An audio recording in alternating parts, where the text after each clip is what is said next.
Vous regardez Express Orient sur France 24, bienvenue à vous. Au programme cette semaine, la ville d'Alep en Syrie sous les bombes. L'ancienne capitale économique du pays est soumise à des frappes intenses de l'armée du régime syrien et de ses alliés russes.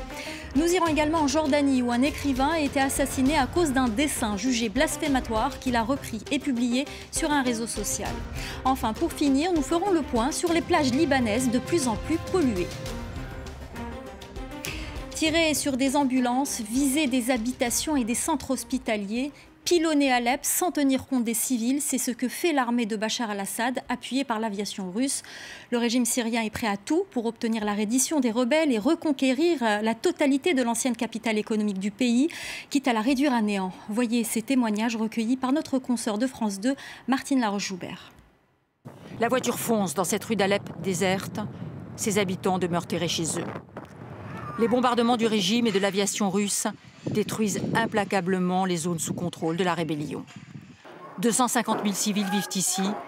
Certains, aujourd'hui, acceptent de nous parler. Hicham est un ancien professeur d'arabe. Son quartier est sous les bombes, des bombes interdites pourtant par les conventions internationales. C'est l'enveloppe d'une bombe au phosphore. Regardez le numéro de série. Elles sont fabriquées en Russie. Et regardez, en dessous, ce sont les traces blanches du phosphore. Nous n'avons ni eau, ni électricité, ni diesel pour les générateurs. Et pour Internet, nous sommes obligés de prendre de gros risques pour remettre les câbles chaque fois après les bombardements. Amer, lui, a 25 ans. Étudiant, il survit avec sa famille et ses voisins dans cet abri souterrain. À cause des bombardements, on ne peut pas rester là-haut. Actuellement, nous sommes 15 adultes, plus les enfants. Tu as quel âge? 10 ans. Et tu ne vas plus à l'école? Non, il y a des avions. Et toi? Tu as peur des bombardements? Non, je n'ai pas peur. Sous ces décombres, des dizaines et des dizaines de civils. Les sauveteurs arrivent difficilement dans ces quartiers. Ils n'ont plus d'essence pour circuler. Leurs ambulances sont bombardées. Même désolation dans les hôpitaux.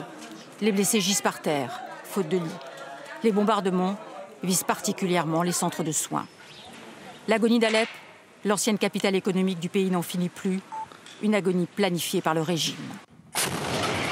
L'armée de Bachar el-Assad, dopée par l'appui des Russes, se bat pour reprendre l'intégralité d'Alep.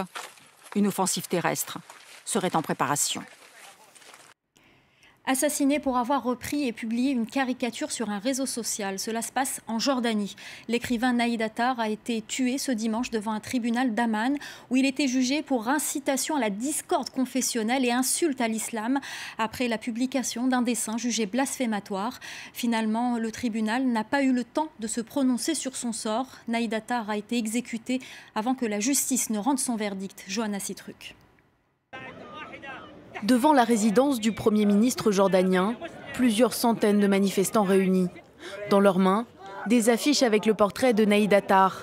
Ils accusent le gouvernement d'être responsable de son assassinat. Nous prenons position en condamnant l'assassinat du martyr Naïd Attar et nous exigeons la démission du Premier ministre qui porte la responsabilité du meurtre. Naïd Attar devait être jugé pour incitation à la discorde confessionnelle et insulte à l'islam. Car en août dernier, cet écrivain, un chrétien de 56 ans, publie une caricature sur son compte Facebook. Il s'agit d'un djihadiste entouré de 2 femmes qui demande à Dieu d'apporter un verre de vin, des noix de cajou, de ramener quelqu'un pour nettoyer la chambre, avant de lui faire remarquer qu'il devrait frapper avant d'entrer. Face au tollé provoqué par cette image, le Premier ministre demande son arrestation. Après 2 semaines derrière les barreaux, Naïd Attar est finalement libéré sous caution, mais à ses risques et périls. Dimanche, à son arrivée devant le tribunal, un homme lui tire dessus. Touché à la tête, l'écrivain décède quelques minutes plus tard. La personne qui a tué mon frère est un homme pathétique. On ne lui accorde aucune importance. Mais lorsque Naïd a été libéré sous caution, c'était à une condition. Le ministre de l'Intérieur lui a dit « Votre sécurité est de votre responsabilité, elle n'est pas de notre ressort ». Pour la famille, en agissant ainsi, le gouvernement a fait de lui une cible pour les extrémistes. Alors que quelques jours plus tôt, lors de son discours à l'ONU, le roi de Jordanie délivrait un message très différent. L'État se doit de garantir la protection de tous ses citoyens, assurer leur sécurité et celle de leur famille, de leurs biens, garantir leur liberté de religion et d'expression. Pour de nombreux analystes, l'État est trop tolérant face au phénomène de radicalisation. Selon une étude américaine, l'an dernier, plus de 2000 Jordaniens ont traversé la frontière pour rejoindre des organisations djihadistes en Syrie et en Irak. Les Libanais n'y échappent pas, leurs côtes, qui faisaient autrefois rêver, sont désormais polluées. Pas facile de trouver une plage propre, à moins d'y payer le prix, et de se rendre sur des plages privées entretenues. Une option qui n'est pas à la portée de tout le monde. Reportage. Sur cette plage publique du nord du Liban, les baigneurs profitent du soleil chaud de l'été. Avec 220 km de côte sur la Méditerranée, le Liban propose pourtant peu de plages comme celle-ci. Elles ont été en grande partie remplacées par des complexes privés au prix exorbitant. Ici, on économise au moins 90 € par jour. Quand on va dans un complexe privé, on paye 70 € juste pour entrer. Ensuite, c'est encore 70 € pour manger. Les côtes libanaises sont gravement polluées et le pays vit une crise des déchets depuis l'été dernier. Pour ces militants, l'absence de plages gratuites et propres est inacceptable. Si vous regardez le pays dans son ensemble, vous ne trouvez pas de plage publique au sens commun du terme. Ça n'existe pas vraiment ici parce que les lieux censés être des plages publiques ont des arrivées de bouches d'égout. Résultat, beaucoup de Libanais partent chercher du soleil à l'étranger. Une tendance qui pousse les agences de voyage à proposer des offres tout compris et des vols charters. Marmaris en Turquie, ou les plages de Chypre et de Sharm el-Sheikh en Égypte sont devenues des destinations prises d'assaut. Je peux vous emmener à Marmaris 5 ou 7 jours pour seulement 400 € en fonction de l'hôtel. Même avec un hôtel décent, c'est toujours moins cher que passer 2 ou 3 jours dans un complexe chez nous. Autre repoussoir pour les Libanais, les promoteurs immobiliers qui construisent de plus en plus d'immeubles sur la côte. D'après un rapport du ministère des Transports, 5 millions de mètres carrés du littoral sont bétonnés et en grande partie illégalement. On en vient à cette nouvelle séquence de notre émission qui fait le tour des actus qui ont fait le buzz la semaine passée. Avec nous, Axel Simon sur ce plateau. Vous avez justement fait un tour sur les réseaux sociaux et c'est Lady Gaga qui a retenu votre attention. Elle appelle à prier pour les réfugiés syriens. Oui, en fait, c'est un retweet de Lady Gaga qui relaie en fait une lettre très émouvante d'un petit garçon américain de 6 ans, Alex, qui est devenu en fait rapidement viral. Le petit garçon a écrit en fait une lettre à Barack Obama, président américain, lui demandant de faire venir Omran aux États-Unis, lui assurant en fait qu'il prendrait soin de lui à New York. Omran, vous vous en souvenez, c'est ce petit Syrien de 5 ans qui était rescapé des bombardements à Alep. Sa photo en août avait fait vraiment le tour du monde. France 24 avait fait le choix de ne pas montrer cette photo. Mais évidemment, elle est dans tous nos esprits parce qu'on l'a vue partout. Une vidéo a été réalisée de ce petit garçon, Alex, qui lit sa lettre. On va en regarder quelques secondes ensemble. Dear President Obama, remember the boy who was picked up by the ambulance in Syria?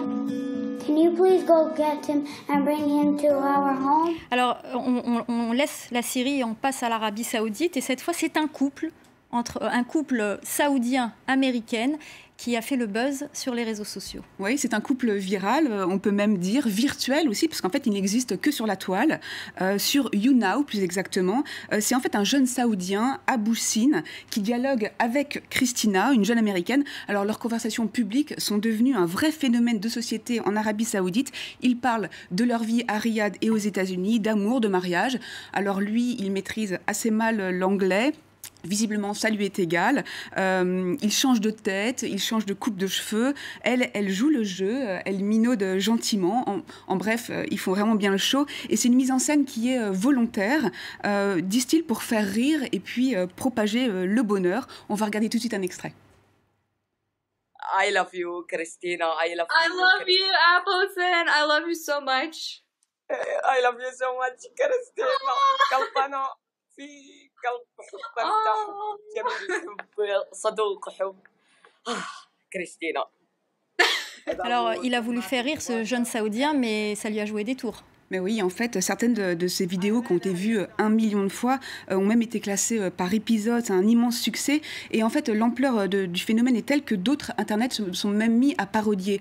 Mais en fait, tous ne sont pas que des fans. Les autorités saoudiennes ont arrêté le jeune homme pour, dit-on, outrage à l'ordre public à cause de ces apparitions qui ont été jugées préjudiciables et il risque la prison. Donc preuve que la liberté d'expression sur le web en Arabie Saoudite, si on l'avait oublié, n'échappe pas à la censure.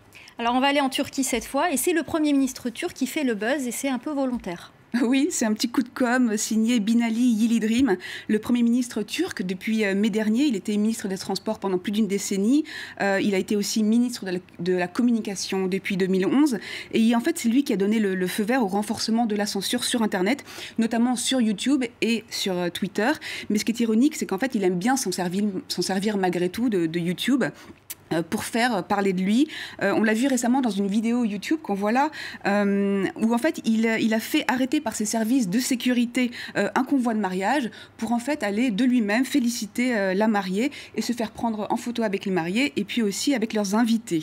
Il paraît même qu'il leur a offert une petite enveloppe en guise de cadeau de mariage. Ah oui. Et c'est pas la première fois qu'on le voit dans des vidéos avec des coups de com' de ce genre. Il est assez connu pour ça finalement. Oui, il est assez friand de ça et en fait il reste toujours très décontracté, assez blagueur lorsque quelqu'un en face de lui le filme avec son téléphone portable, comme par exemple là, même en visite officielle. Là par exemple, ce qu'on voit dans cette deuxième vidéo, il est auprès de la police turque et en fait il est en train de relayer une demande de mariage qui était formulée à l'un des agents de police qui se trouve à côté de lui via FaceTime.